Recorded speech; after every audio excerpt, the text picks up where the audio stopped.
No dia de hoje, na vertente tecnológica, vou falar sobre um problema descoberto pelo canal do YouTube Phone Repair Guru, onde a tela do iPhone 13 só pode ser trocada pelos meios oficiais, sob pena de não poder usar mais o Face ID. Coloque o fone no ouvido ou aumente o som da coluna, que a vertente tecnológica vai começar agora. Olá, seguidores e ouvintes deste fantástico, inigualável podcast de tecnologia. Eu sou André Silva e esta é a vossa vertente tecnológica.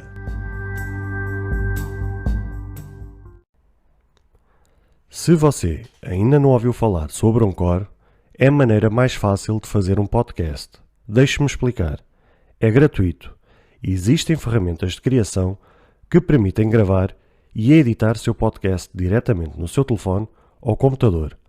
Anchor distribuirá seu podcast para você, para que ele possa ser ouvido no Spotify, Apple Podcast e muito mais. Você pode ganhar dinheiro com o seu podcast sem um ouvinte mínimo. É tudo o que você precisa para fazer um podcast em um só lugar. Baixe o aplicativo Anchor gratuitamente ou vá a anchor.fm para você começar.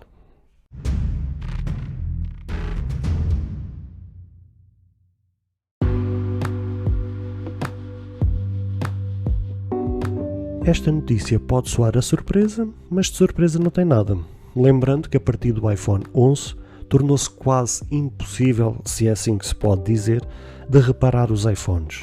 É uma jogada e uma política que a Apple tem tido de alguns anos para cá, que é cada vez mais dificultar a reparação dos seus dispositivos que não sejam pelas casas, pelos meios oficiais ou pelas as representantes oficiais com quem ela tem acordo, e cortando assim a possibilidade do usuário, do cliente, poder escolher onde quer trocar o seu dispositivo. Claro que aqui levanta-se uma grande questão. Quando uma pessoa compra um determinado dispositivo, seja a que marca for ou seja a que fabricante for, foi como eu já vos disse no passado, o dispositivo ou aparelho, ou seja, aquilo que for, não foi-vos dado, nem não nos é dado de borla, ou seja, não nos é facultado de forma gratuita. A gente paga, conforme eu já tenho dito sempre e bato sempre nesta tecla, a gente paga por esse dispositivo. Logo, eu acho que nós como consumidores, como usuários, como clientes, que pagamos por esse dispositivo, temos que ter o poder de escolha, ter o livre arbítrio de poder escolher onde queremos reparar os nossos equipamentos. Mas, de facto, esta não tem sido a política que a Apple quer, naquela política no seu mundinho fechado, de dar essa escolha ao usuário. Ela quer, isto é fácil de compreender, isto é uma jogada por parte de uma empresa que quer salvaguardar os seus interesses. O que é que eu quero dizer com isto? Imaginem o seguinte cenário. Imaginemos que vocês vão reparar o equipamento, seja aquilo que for, a uma casa, um Zé da esquina, há aqueles reparadores assim, passo a expressão e peço desculpa pelo vernáculo que vou usar, mas aqueles sapateiros que não percebem nada do assunto e vocês ainda assim decidem lá colocar o equipamento e a coisa corre mal. Vocês, tendo chamado pisa-papéis, tendo o equipamento se calhar danificado irreversivelmente por conta dessa reparação, vocês depois querem chegar à fabricante, não contestar essa reparação, obviamente, mas tentar arranjar uma solução para aquela situação. E agora coloquem-se no lugar da empresa e de repente terem que lidar com uma situação que não foi causada por vocês. Ou seja, de repente a fabricante ter um problema entre mãos, por uma situação que não foi ela que deu autorização, não foi ela que deu o aval, não foi ela que deu o conselho, não foi ela que deu orientação para aquele tipo de reparação e para aquilo que deveria ter sido feito corretamente. E de repente vocês têm que, entre aspas, como os nossos amigos brasileiros costumam dizer, descascar esse abacaxi. E torna-se tão complicado, porque por um lado vocês têm a batata quente entre mãos, por outro tem um cliente insatisfeito, porque pagou por aquele equipamento e por mais que tenha assumido o risco de terem decidido reparar onde queriam, e de repente virem-se satisfeitos por uma coisa que aconteceu que não deveria ter acontecido, e isto é chamado uma bola de neve, porque gera-se uma confusão por um lado, insatisfação por outro, é tempo perdido, é logística perdida, é logística feita desnecessariamente que em condições normais não deviam ter acontecido, e a empresa, sinceramente, seja aquela ou outra qualquer, a verdade é esta: nenhuma empresa está para isso. Ou seja, eles não querem assumir a responsabilidade feita por outros.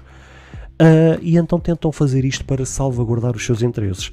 O que eles ditam é: vocês querem uma coisa como deve ser, e que se alguma coisa correr mal, somos nós como marca, como fabricante, assim decidimos. As condições são estas. Agora aqui a questão é: concordam, não concordam? Eu vou dar a minha opinião. Isto infelizmente é uma espada de dois gumes. Por um lado,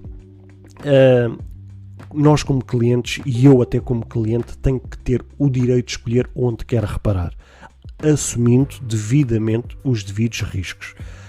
Por outro lado, eu consigo compreender este salvaguardar, porque lá está, conforme eu já vos disse no passado, eu já tive empresa e sei o que é que isso é. Eu sei o que é que de repente vocês terem que lidar com o cliente, ter que lidar com a pasta do cliente chamado satisfação, né?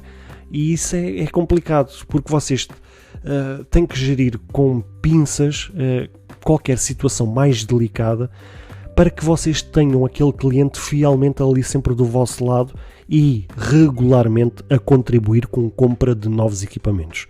E a compra de novos equipamentos só é possível se vocês confiarem e estiverem satisfeitos com essa marca.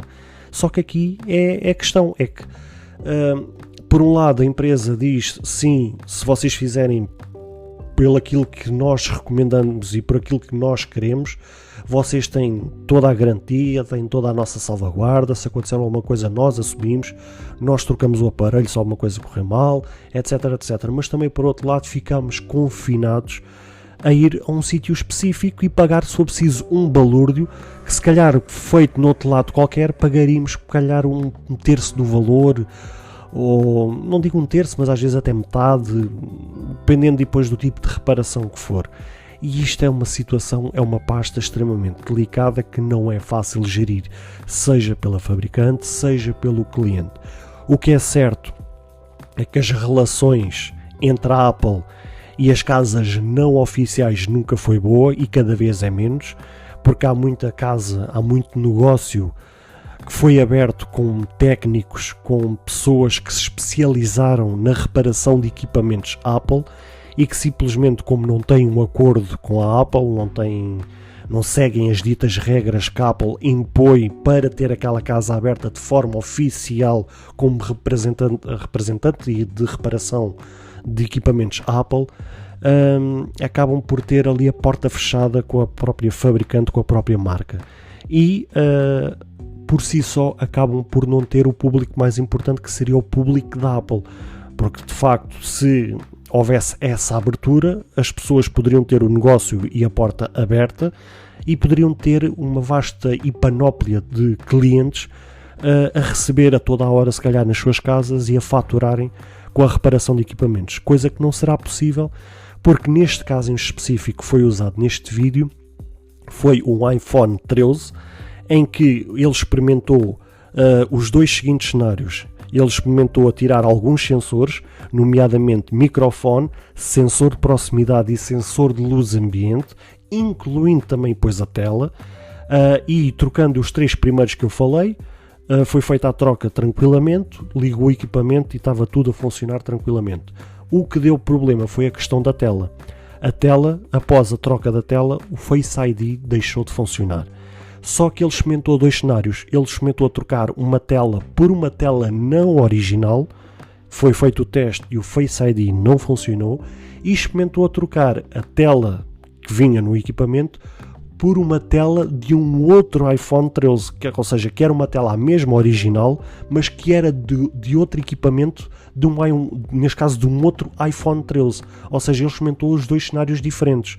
Ele experimentou uma tela não original e uma tela original, mas de outro iPhone que não aquele, apesar que era o mesmo modelo. Só que em ambos os cenários o Face ID deixou de funcionar. Ou seja, o que aquilo dá a entender é que há um detalhe durante o processo da troca, acredito eu, que é resolvido, isto sou eu a estar dentro daquilo que é a minha experiência nesta área. Acredito eu que aquilo é feito via software, porque cada equipamento, ou cada acessório, ou cada componente tem uma espécie de serial number, ou seja, uma espécie de matrícula daquele equipamento, que aquilo deve estar nos registros da Apple. E quando a Apple sabe que para aquele smartphone que tem um e-mail específico e que sabe que tem aquela tela que tem aquele serial number, só está registado e autorizado para aquele serial number. E quando o equipamento detecta que tem outra tela que tem um serial number diferente, ele acusa o erro. O que eles depois, a nível de casa de reparação oficial, o que eles devem fazer é trocam a tela, e ao trocarem a tela e depois via software, acabam por registar aquela tela com aquele serial number que vinha com a tela original. Ou seja, para dar a entender ao sistema que há um ok e há uma confirmação via representante e reparador oficial. Acredito eu que é assim que deve funcionar, porque não há outra forma do equipamento de repente saber que não era aquela tela que estava destinada àquele equipamento. Ou seja, aquilo é mesmo, acredito eu, que é a nível de software que deve haver ali um bloqueio para que não seja permitido este tipo de trocas e que só seja trocado realmente por um representante oficial que tenha acesso, sei lá, a um programa de software ou uma coisa qualquer da Apple que valide este tipo de situações. Mas, conforme eu vos disse, é um tema bastante delicado. Se por um lado tem que haver o poder de escolha do cliente, poder escolher onde quer reparar os seus equipamentos, por outro lado existe uma empresa que quer salvaguardar os seus interesses. E vocês, o que é que vocês dizem? Concordam com esta postura cada vez mais restrita por parte da Apple, ou simplesmente acham que esta política por parte de uma empresa de querer salvaguardar os seus interesses está correta ou não? Digam vocês.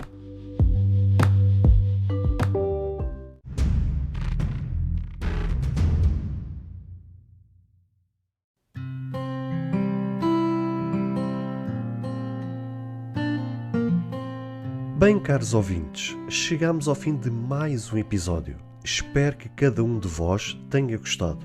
Se de facto gostaram deste episódio, passem no Apple Podcast e avaliem e comentem este podcast. Ou se a vossa plataforma de podcast permitir fazer alguma avaliação, então peço que o possam fazê-lo, para que seja recomendado nas pesquisas e chegue a mais pessoas.